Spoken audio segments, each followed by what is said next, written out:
여러분 잘 지내고 계신가요? 네, 잘 지내고 계세요? 네. 신방에 가면 이 질문을 제가 가장 많이 하거든요.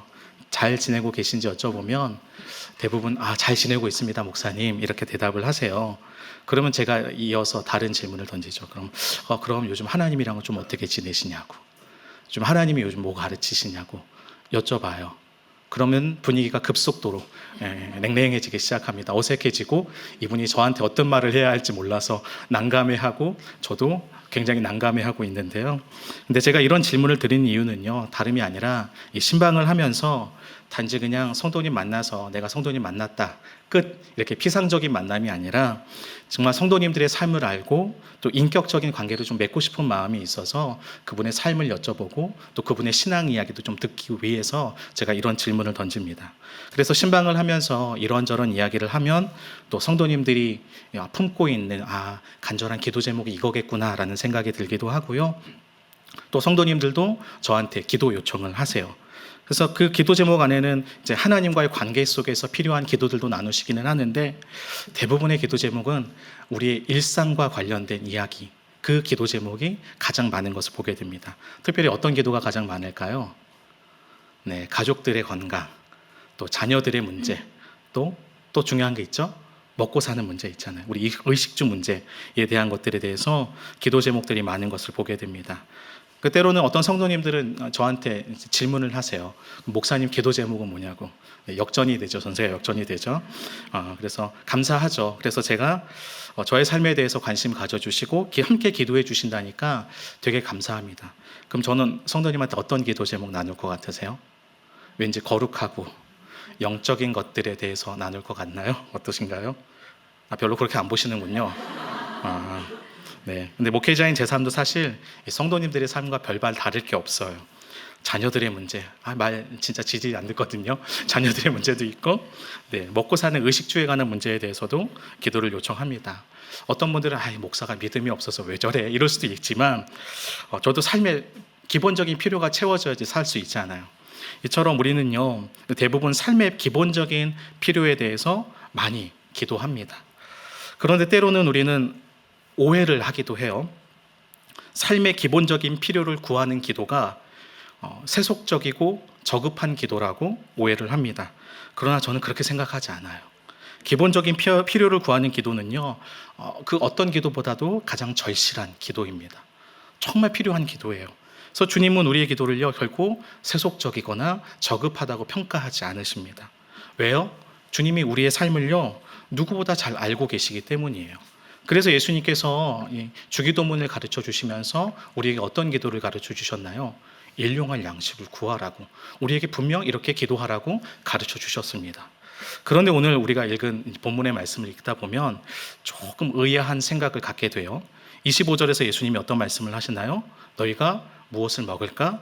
무엇을 마실까? 무엇을 입을까? 염려하지 말라 라고 말씀을 하세요. 분명 앞서 기도를 가르쳐 주실 때는 일용할 양식을 분명히 구하라고 하셨는데 왜 오늘 말씀에서는 무엇을 먹을까, 무엇을 마실까, 무엇을 입을까 염려하지 말라라고 말씀을 하셨을까요? 좀 이것들을 한번 풀어나가 보길 원해요. 저는 이제 TV 프로그램 중에 전현무 계획이라고 아시나요? TV를 안 보시는군요. 저만 세속적인 목사여서. 전현무 계획이라는 프로그램이 있어요. 네, 저는 그 프로그램이 어떤 프로그램이냐면 어느 지역을 여행을 하면서 그 집의 맛집을 찾아가는 거예요. 그래서 저는 이제 개인적으로 여행을 좋아하고 또 맛집도 좋아하거든요. 그래서 이제 그 프로그램 보면서 이제 대리만족을 느끼는 거죠. 나도 저 지역에 한번 가보고 싶다. 저기 저렇게 이쁜 데가 있었네. 가면 꼭 저 맛집에 들려서 저 음식을 꼭 먹어봐야겠다. 막 이런 생각을 해요. 근데 제가 그렇게 생각한 대로 모두 다 계획대로 다 할 수 있을까요?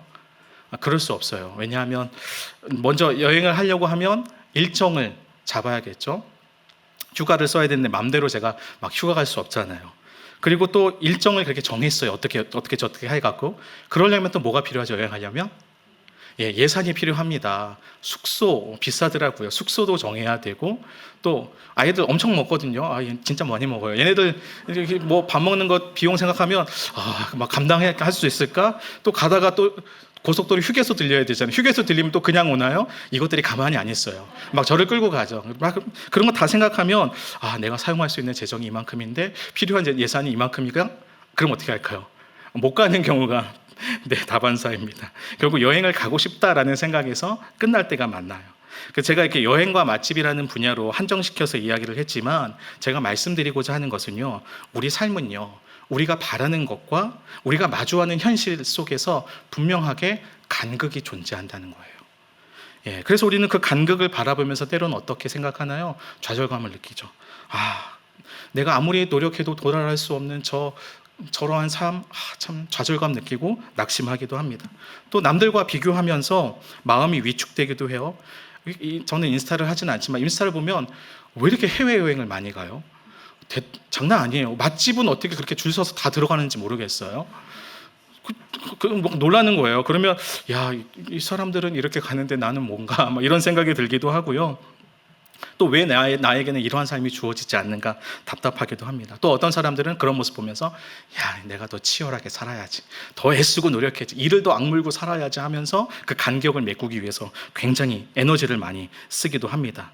그런데 우리가 이렇게 내가 바라보고 이상하는 것과 현실 사이의 간극을 느끼면서 막 소망하는 것들에 대해서 집중을 하다 보면 놓치는 것 한 가지가 있어요. 그게 뭘까요?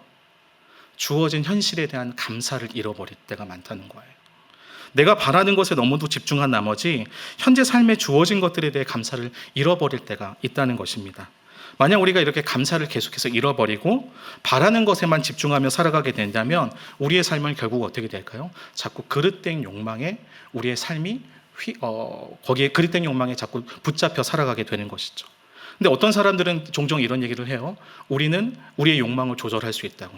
근데 여러분, 우리의 욕망을 너무 과소평가한 말이라고 생각합니다. 여러분, 우리의 욕망은요, 생각보다 힘이 세요.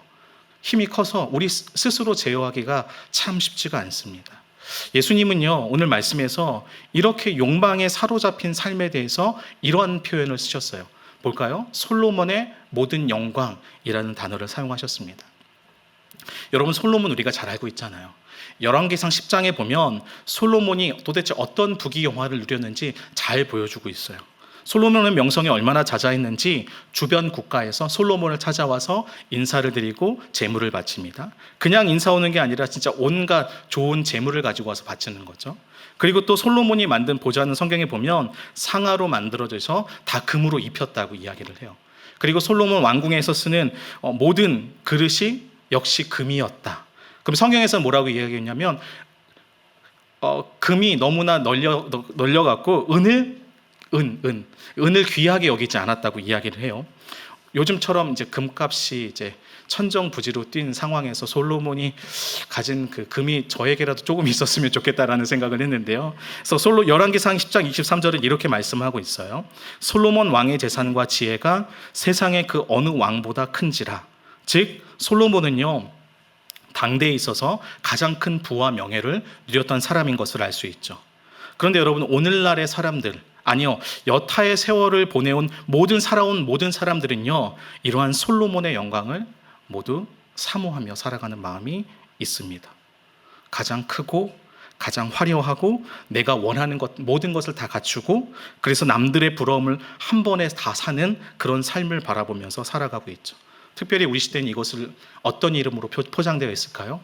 성공이라는 이름으로 포장되어 있습니다. 그런데 예수님께서 오늘 29절 말씀에서 어떤 말씀을 하시나요? 솔로몬의 모든 영광이 들의 백합화보다 못하다 라고 말씀하고 계세요. 심지어는 그것을 오늘 있다가 내일 아궁이에 던져지는 들풀과 비교를 하십니다. 그러니까 도저히 우리가 생각하는 상식과는 전혀 다른, 지금 우리가 살아갈 때 받아들이기는 어려운 말씀을 지금 하고 계신 거예요. 여러분, 우리 예수님 정말 현실 감각이 없는 것처럼 느껴지지 않습니까? 저는 말씀 보면서 느껴졌다니까요. 예수님 진짜 현실 감각이 없네. 해외여행 한번 제대로 가보지 못하셨고, 모든 것 갖춰진 풀빌라 누려보지 못하셨으니까 지금 이런 말씀하고 계실 거야. 진짜 각종 맛집을 다니시면서 온갖 맛있는 거 다 드셔보지 못하셨으니까 지금 이런 말씀을 하시는 거 아닌가? 우리의 상식과는 전혀 다른 말씀을 하시는 예수님이 좀 이해가 되질 않더라고요. 그런데 여러분, 비록 예수님은 이렇게 화려한 것 한 번 누리지 못하셨지만 예수님은 단호하게 솔로몬의 모든 영광을 부러워하지 말아야 된다라고 말씀을 하셨습니다. 그러면서 오늘 말씀에서 지속적으로 등장하는 말씀이 무엇일까요? 염려하지 말라는 거예요. 염려하지 말라. 26절에서는 그 염려하지 말라라고 하시는 말씀의 의미를 계속해서 던지십니다. 공중의 새를 먼저 보라고 하세요. 그들은 특별히 씨를 뿌리지도 않았고 거두지도 않고 음식을 저장하지도 않았음에도 불구하고 특별히 노력하지 않았지만 어떻게 해요? 하늘 아버지께서 그들을 먹이셨다라고 말씀을 하고 있고요. 27절에는 우리가 염려해봤자 우리의 키를 크게 할 수 없다라고 이야기하고 있어요. 네, 키는요 생명이라는 단어와도 바꿔 쓸 수 있거든요. 그러니까 우리가 염려해봤자 우리의 생명을 조금 연장시킬 수 없다라고 예수님이 말씀하고 계시는 거예요. 또 28절에는 들의 백합화는 수고도 길쌈도 하지 않았다라고 해요. 즉 억지로 노력하지 않아도 들의 백합화가 자랐다라고 설명을 하시는 거죠. 이처럼 예수님은요 염려가 얼마나 불필요한 것인지 우리에게 가르쳐주고 계신 거예요. 근데 여러분, 지금 예수님이 이런 예를 드실 때 당시 사람들은 그렇지, 공중에 나는 새, 들에 핀 백합화, 이게 머릿속에 다 그려졌을 거예요. 당시 일상의 예를 예수님이 드셨으니까. 근데 오늘날 우리의 예로 들면 이게 좀 이해가 되시나요? 공중에 나는 새 보면 어떻게 되나요? 비둘기 더러워, 피해야지, 이 생각밖에 안 된다고요. 그렇지 않아요? 제가 얼마 전에 갑자기 역에 내렸는데 비둘기가 이만큼 있어서 도망갔거든요. 그러니까 우리의 일상과는 좀 다른 이렇게 비유를 드시는 거지만, 그래서 제가 이게 좀 공감이 안 되는 거예요. 그러면서 그러면 예수님 어떤 마음으로 과연 이 말씀을 하셨을까라고 고민해 보다가 예수님이 하셨던 그 마태복음에 등장하는 구조의 말씀을 좀 생각해 보면 좋겠다라는 생각을 했어요. 여러분, 말씀에서 마태복음 5장에서 7장까지는 산상수훈의 말씀입니다. 오늘 우리는 6장의 내용을 읽었죠. 5장, 6장, 7장은 산에서 흔히 예수님이 말씀하신 내용, 가르쳐 주신 내용을 지금 마태복음에서 기록하고 있어요. 근데 여러분, 예수님이 이 땅에 오셔서 선포하신 복음의 핵심 내용이 뭘까요? 제가 설교할 때 자주 이야기하는 건데, 예수님께서 이 땅에 오셔서 선포하신 복음의 핵심은요, 하나님 나라예요. 하나님의 나라가 이곳 가운데 임했고 하나님의 통치가 우리 가운데 임했으니까 너희는 회개하고 돌이켜서 하나님 나라 백성이 되라고 예수님이 계속 선언을 하신 거예요. 근데 그 하나님 나라가 어떤 나라인가를 지금 예수님이 산에서 마태복음 5장부터 7장까지 산에서 쭉 가르쳐 주시는 거예요. 5장에는 어떤 내용이 등장하죠? 먼저 팔복의 내용이 등장해요. 흔히 말하는, 사람들이 세상에서 말하는 복받은 인생이 무엇인가에 대해서 말씀하시는 것이 아니라 기존에 가지고 있던 사회적 통념을 다 뒤엎으셔서 심령이 가난한 자는 복이 있나니라고 말씀하시면서 세상과는 다른 가치가 통용되는 하나님 나라의 복이 무엇인지, 진짜 복된 삶이 무엇인지 예수님께서 말씀하시고요. 더 나아가서 율법을 어떤 말씀을 하시냐면, 율법을 내가 폐하러 온 것이 아니다, 율법을 완성하러 왔다라고 말씀하시면서 율법에 담겨진 진의가 무엇인지 예수님이 가르쳐 주시고자 하셨어요. 또 6장에서는 어떤 내용이 등장하냐면 주기도문, 기도에 대한 내용이 등장해요. 하나님 나라 백성의 기도는 이러해야 된다. 하나님 우선, 하나님 사랑, 이웃 사랑처럼 하나님 나라 백성은 어떤 가치를 가지고 기도를 드려야 되고 하나님 나라 백성의 삶은 이러한 삶의 가치를 둬야 한다라고 말씀을 하시면서 그것들이 구체적으로 우리의 일상에서 어떻게 기도로 이어지는가에 대해서 설명을 하면서 오늘 읽었던 본문의 말씀 바로 앞 말씀에는 어떤 내용이 나오나요? 재물에 대한 이야기 나오죠. 돈에 관해서 하나님 나라 백성이라면 그럼 돈에 관해서 어떤 태도를 지녀야 하고 어떤 삶을 살아야 하는가? 거기서 말씀하시는 게 뭡니까? 하나님과 재물을 겸하여 섬길 수 없다라고 예수님이 단언하게 말씀하시는 거예요. 그리고 나서 오늘 말씀에서 어떤 말씀을 하시나요? 먹고 사는 그 의식주의 문제에 대해서 예수님이 이야기를 하시면서 던지시는 말씀이 뭐예요? 염려하지 말라라고 말씀하시는 거예요. 즉 예수님께서 염려하지 말라라고 말씀하시는 이유는 하나님 나라가 우리 가운데 임했다라는 것에 대해서 설명을 하고 계신 것입니다. 그래서 25절에선 먹고 마시고 입는 것을 무엇과 비교합니까? 목숨과 비교하고 있어요. 목숨은 무엇인가요? 하나님께서 우리에게 주신 생명을 의미합니다. 다른 말로 바꾸면 우리의 존재에 대해서 이야기를 하는 거예요. 하나님은 우리에게 생명을 주신 분이시고 우리의 존재를 먹고 마시고 입는 것보다 더욱 소중하게 여기고 계신다라고 지금 주님께서 말씀하시는 거라고요. 즉 우리 예수님은요, 우리의 존재 자체를요 너무도 귀히 여기고 계신 것입니다. 그런데 우리는 살아가면서 존재에 대한 소중함보다 무엇에 대한 소중함을 더 갖습니까? 소유에 대한 소중함을 더 갖기 시작해요. 우리가 어떤 옷을 입었는지가 우리에겐 굉장히 중요합니다. 왜요? 우리는 어떻게 착각하나요? 그 옷이 우리의 존재를 빛나게 해준다고 착각을 하죠. 우리가 어떤 차를 타는지가 우리의 존재를 드러나게 해준다고 착각을 하고요. 우리가 어떤 집에 사는지가 우리의 존재를 결정짓는다고 잘못 판단하며 살아간다는 거예요. 알맹이가 중요한데 마치 껍질이 중요한 것처럼 본질과 비본질이 뒤바뀌어버린 그러한 삶에 대해서 예수님이 말씀하시면서 결국 너희가 진짜 중요한 게 무엇인지 알았으면 좋겠다고. 염려하지 말라는 말씀을 통해서 우리가 진정으로 중요하게 생각해야 되는 본질이 무엇인지 지금 예수님 우리에게 일깨워주고 계신 것입니다. 솔로몬의 모든 영광을 추구하는 삶이 본질의 삶이 아니라 우리가 진짜 추구해야 하는 삶이 무엇인가 너희가 한번 생각해봐라 라고 지금 주님이 우리에게 말씀하고 계시는 거예요. 그렇다면 여러분 우리가 추구해야 하는 삶은 무엇입니까? 먼저 이것을 생각하기 전에 먼저 기억해야 하는 것이 있습니다. 바로 하나님이 우리 아버지시라는 진리를 우리는 기억해야 돼요. 여러분 26절과 32절에서 예수님은요 하나님을 아버지라고 부르고 있어요. 여러분 하나님을 아버지라 부르는 것은요 당시 유대인들 사고 체계에서는 도저히 이해할 수 없는 내용이었어요. 왜요? 신성 모독이라고 느꼈거든요. 그런데 예수님은요 기존 사고 체계를 뒤엎으시는 거예요. 그리고 하나님을 아버지라 부르셨습니다. 왜일까요? 하나님과의 우리와의 관계를 아버지와 자녀와의 관계처럼 잘 설명하는 단어가 없기 때문이에요. 그리고 그 예수님께서 하늘 아버지가 이제 우리의 아버지가 되신다고 선언을 하셨어요. 그럼 우리는 어떤 존재들입니까? 우리는요 하나님의 자녀예요. 하나님의 사랑받는 자녀이고요. 그 하나님 아버지는요 자녀들의 삶을 책임져 주시는 아버지이십니다. 믿으세요? 아멘 하셔야 돼요. 근데 세상은요 우리가 이 진리를 믿지 못하도록 자꾸 우리를 유혹하고 넘어뜨리려고 하는 것이죠. 하나님의 자녀라는 존재에 대한 확신을 가지고 살아가야 되는데 자꾸 소유가 마치 우리를 주관하는 것처럼 우리를 자꾸 혼동시키려고 하는 거예요. 너 공부 잘하니? 공부 못하잖아. 그럼 네가 사랑받을 수 있을 것 같아? 너 재산이 얼만큼인데 너 능력이 얼만큼인데 자꾸 우리를 이야기하는 거죠. 근데 여러분 하나님 아버지가 우리에게 보시는 것은요 여러분의 재산이나 능력이나 소유가 아니라 여러분 존재 자체를 귀하게 여기신다니까요. 마치 우리는 이방인들처럼 하나님과 관계가 없는 사람처럼 살아갈 때가 너무도 많다는 것입니다. 이런 여러 가지 유혹과 시험 속에서도요 우리는요 하나님이 우리 아버지시라는 진리를 꼭 붙잡아야 돼요. 하나님은 우리 아버지이십니다. 우리는 그 하나님의 사랑받는 자녀입니다. 하나님 아버지는 자녀의 삶을 책임져 주시는 분이십니다. 여러분 이 진리 위에 서 있는 자들은요 본질의 삶, 하나님 나라가 말씀하는 그 본질의 삶을 추구하는 것이죠. 여러분 그 본질의 삶이 무엇일까요? 바로 하나님 나라와 그의 의를 구하는 삶, 그것이 예수님이 말씀하신 우리의 삶의 본질이에요. 그렇다면 여러분 그 하나님 나라와 그 의를 구하는 삶은요 우리의 삶의 모습에서 구체적으로 어떻게 드러날까요? 제가 크게 두 가지로 한번 생각해 봤어요. 먼저는요 하나님 나라와 의를 구하는 사람들의 삶에는요 첫 번째는요 기도의 전환이 일어나요. 먼저 우리의 기도가 전환되는데요. 여러분 우리가 여전히 하나님이 우리의 아버지이시지만 먹고 사는 문제에서 우리는 여전히 자유로울 수 없습니다. 저도 걱정이 되고요. 여러분도 여전히 걱정이 되실 거예요. 그래서 우리는 계속해서 의식주 문제를 놓고 기도해야 합니다.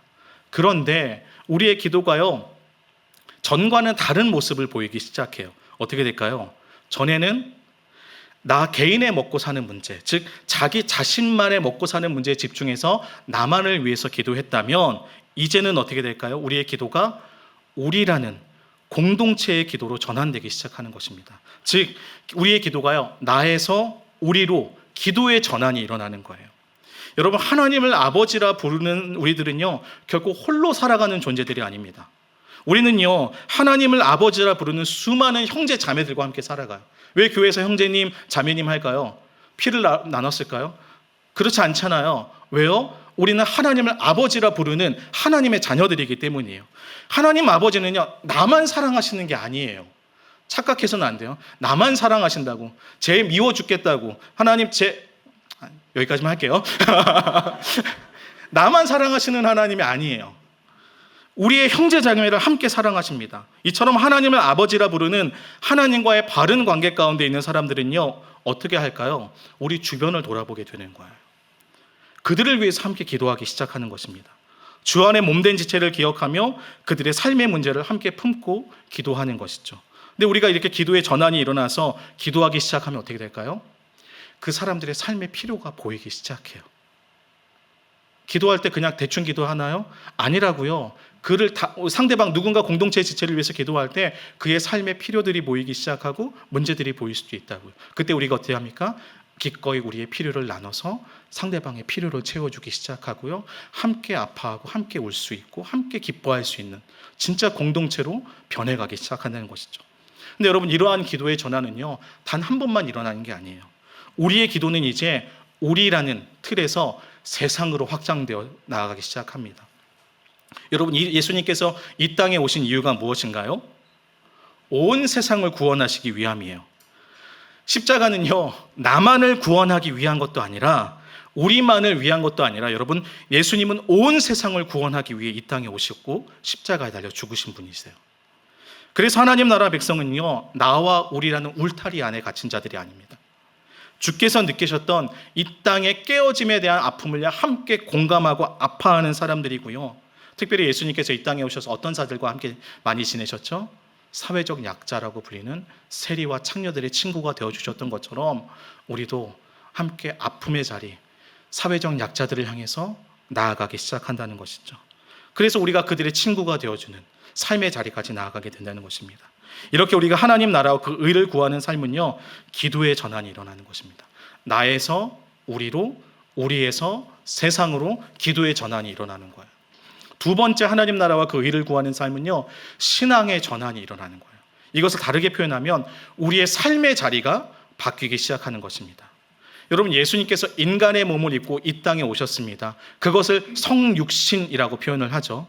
우리가 잘 부르는 찬양의 가사처럼 하늘 영광 버리고 이 땅에 오셔서 십자가를 지시고 죄를 사하기 위해 성육신하신 것입니다. 즉 예수님께서는요, 하나님 나라를 위해서 삶의 자리를 바꾸신 거예요. 하나님 나라와 그의 의를 구하는 삶은요, 이처럼 예수님처럼 성육신하신 예수님의 길을 따라가는 삶, 예수님을 본받는 삶입니다. 그러기에 우리의 삶의 자리도 어떻게 전환돼야 될까요? 위에서 아래로 전환돼야 돼요. 솔로몬의 모든 영광을 추구하면서 그 자리에 머물고자 하는 욕망에서 우리는 벗어나야 하는 것이죠. 여러분, 어떻게 우리가 근데 그 욕망 벗어날 수 있을까요? 십자가로 나아가야겠죠. 나는 죽고 예수가 사셔야 하는 겁니다. 삶의 주인이 바로 예수 그리스도이심을 인정하고 순종할 때 우리의 신앙이 전환이 일어나는 거예요. 그래서 위에서 아래로의 삶의 전환이 일어나면 어떻게 바뀝니까? 우리의 삶의 태도가 바뀌는 거예요. 그래서 어떻게 살아가죠? 예수님께서 제자들의 삶을 아시고 그들의 발을 씻기셨듯이 우리도 섬김의 자리로 나아가는 것이죠. 섬기면 낮은 사람, 약한 자가 아니라 섬김을 통해 예수님의 사랑이 흘러가도록 하는 것이죠. 전에는 나를 증명하기 위해 애쓰고 노력하면서, 근데 그 누군가 나 애쓰고 노력하는 건 아무도 알아주지 않으면 어떻게 했을까요? 서운했겠죠. 삐쳤겠죠. 근데 이제는 그것들을 아무도 알아주지 않는다고 할지라도 주님의 마음이 있는 자리라면, 무명의 자리일지라도 우리는 그 자리로 나아갈 수 있겠죠. 또한 어떤 삶의 자리가 바뀌게 될까요? 중심에서 변방의 자리로 나아가게 됩니다. 여러분, 우리 시대의 교회가 왜 이렇게 욕을 먹고 비난을 받고 있을까요? 다양한 이유가 있겠지만 제가 생각하기로는 우리가 중심에 서기 위해 발버둥 치고 있기 때문이라고 생각해요. 교회가 타락한 원인은 교회가 부와 명예와 권력을 얻기 시작하면서부터라고 생각을 합니다. 한번 권력의 맛에 취하면 그 자리에서 벗어나기 어렵습니다. 한번 재물의 맛에 길들여지면 그 달콤함을 끊어내기란 정말 어려운 일이죠. 지금 우리 시대의 교회의 모습들이 그런 것은 아닌가 좀 걱정이 되는데요. 여러분, 우리는요, 중심에서 변방으로 나아가야 합니다. 보이지 않는 곳이라고 할지라도요, 주님의 손과 발이 되어 살아가기로 결단해야 하는 것이죠. 나를 높이지 않아도, 내가 주목받지 않더라도, 내 목소리가 사람들의 귀에 들리지 않더라도 우리는요, 주님이 부르신 삶의 자리라면 우리는 감추어지고 우리 주님만 드러나시기를 소망하며 살아가야 하는 것입니다. 이것이 곧 신앙의 전환이 일어나는 거예요. 여러분, 우리가 이렇게 하나님 나라와 그 의의 추구하며 기도의 전환, 신앙의 전환이 일어난다면 주님이 우리에게 약속하신 것이 무엇입니까? 예수님께서 우리의 필요들을 채워주시겠다고 약속하시는 거예요. 근데 여기서 우리 오해하면 안 됩니다. 우리의 일상을 내팽개치면서 주의 일 하겠다고 막 달려들어서는 안 돼요. 여전히 우리는요, 먹고 사는 문제 때문에 걱정하며 고민하며 살아갈 거예요. 때로는 솔로몬의 모든 부귀영화가 부러울 때도 있을 거예요. 또 하나님 나라와 의를 구하며 살아간다고 치열하게 노력하지만 우리가 마주하는 세상의 현실은 그대로인 것처럼 느껴져서 답답하고 힘들 수도 있습니다. 그럼에도 불구하고 여러분, 우리가 계속해서 하나님 나라와 의를 추구할 수 있는 이유는 무엇일까요? 우리의 아버지이신 하나님께서 모든 만물을 주관하고 계시는 분이시기 때문입니다. 그 하나님은요, 여전히 우리의 삶을 붙들고 계시고요. 그래서 하나님은 하나님의 때에 가장 선한 방법으로 일하시는 분이시기 때문에 우리는 계속해서 이 길을 걸어 나갈 수 있게 되는 것이죠. 누구보다 우리를 잘 아시는 하나님께서, 누구보다 우리의 삶의 형편과 필요를 잘 아시는 하나님께서 가장 선한 방법으로 우리를 먹이고 입히시고 채우시기 때문입니다. 여러분, 그래서 우리는요, 내일 일을 위해서 염려하지 말아야 돼요. 여전히 세상을 살아가면서 하루를 버티는 것이 고단하고 힘들지만 가장 선하신 하나님 아버지는 끝까지 우리의 삶을 붙드실 것이기 때문입니다. 사랑하는 성도님들, 우리 모두 이러한 믿음이 있었으면 좋겠습니다. 비록 이 나라의 상황은 굉장히 어수선하고 신방 다니면서 듣는 얘기는 진짜 경제 상황이 어렵다고, 경기가 진짜 어렵다고 이야기를 들으면 그때마다 이제 목사로서에게 무력해지는 거예요. 제가 도와드릴 수 있는 게 별로 없으니까. 그래서 먹고 사는 일이 참으로 힘겹고 어렵지만 그럼에도 불구하고 우리의 신앙의 중심이 좀 잘 서 있었으면 좋겠다라는 소망이 생겨요. 왜요? 우리가 믿고 의지할 분은 오직 하나님 아버지 한 분뿐이시기 때문입니다. 우리는 그 믿음 가지고 살아가는 것 같아요. 그래서 우리의 기도가 나에서 우리로 바뀔 수 있고요, 우리에서 세상으로 확장될 수 있는 것이고요. 그래서 우리가 함께 아파하고 어려워하는 지체들을 외면하지 않고 그들을 향해 우리가 손을 내밀 수 있는 것이고요. 또 우리의 삶의 자리가 위에서 아래로 바뀌어서 내가 군림하는 자리에 있고자 하는 것이 아니라 주님이 나를 부르신 자리라면 기꺼이, 누가 알아주지 않는다고 하더라도 기꺼이 그곳에서 주님의 손과 발이 되어드리는 삶을 살아가기로 결단하고요. 또 중심에 서서 내가 주목받는 것이 아니라 변방의 자리에서 주님이 나를 부르신 자리라면 기꺼이 그것을 감당할 수 있는 그 믿음이 우리 안에 있다면 여러분, 우리가 있는 삶의 자리에서 우리는 하나님 나라 분명하게 경험하게 될 것입니다. 그냥 하나님 나라가 그냥 관념으로 끝나는 것이 아니라 그것이 우리 삶에 함께 이루어지는 것을 우리는 경험하게 되는 거예요. 우리가 좀 그 나라를 꿈꿨으면 좋겠습니다. 그 나라를 소망하였으면 좋겠습니다. 이 시간 좀 함께 찬양하고 기도하도록 하겠습니다.